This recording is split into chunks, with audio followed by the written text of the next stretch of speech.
Kita beralih ke informasi lainnya pemirsa, Dinas Peternakan dan Kesehatan Hewan Kabupaten Lombok Timur merencanakan pembangunan pasar hewan Mas Bagik modern dengan menggunakan dak pada tahun 2025. Pembangunan pasar hewan diperkirakan akan menelan anggaran 200 miliar rupiah. Pemerintah daerah melalui Dinas Peternakan dan Kesehatan Hewan Kabupaten Lombok Timur merencanakan pembangunan pasar hewan Mas Bagik modern melalui anggaran dak pada tahun depan. Proposal rencana pembangunan pun telah diajukan ke pemerintah pusat.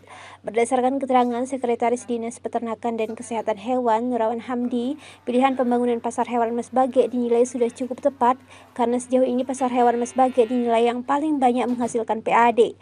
Hanya saja saat ini kondisi fasilitas pasar hewan tersebut tidak terlalu bagus sehingga berdampak pada pendapatan PAD yang dihasilkan tidak maksimal. Dinas Peternakan merencanakan melalui dak, pasar hewan Mas Bagik bisa dibuat menjadi pasar hewan modern.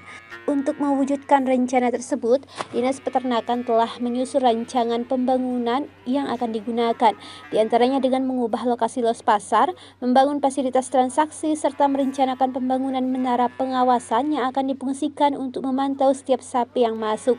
Karena sejauh ini, petugas seringkali merasa kewalahan dengan banyaknya sapi yang masuk dengan mobil truk karena tidak terlihat. Kurangnya pengawasan tersebut mengakibatkan banyak sapi yang tidak terdata. Menara pengawasan tersebut nantinya akan dilengkapi dengan CCTV dan pengeras suara untuk memudahkan petugas melakukan pengawasan.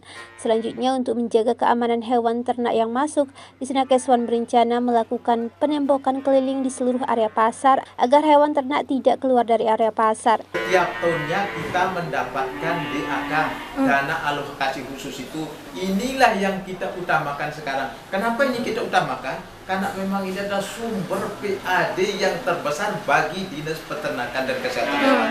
Tentunya, mohon maaf Mbak, saya biasa lontang-lantung lah di kementerian. Ketika waktu jadi kepala bidang di pertanian itu seminggu itu rata-rata sekitar 4 kali saya ikut di kementerian. Kenapa kementerian? Karena lobby-lobby itulah, itulah akan kami lakukan, lobby-lobby itulah. Diperkirakan pembangunan pasar hewan modern akan menghabiskan anggaran 200 miliar rupiah. Melalui anggaran tersebut, Dinas Peternakan juga telah merencanakan penambahan lahan 1 hektar di dekat pasar hewan.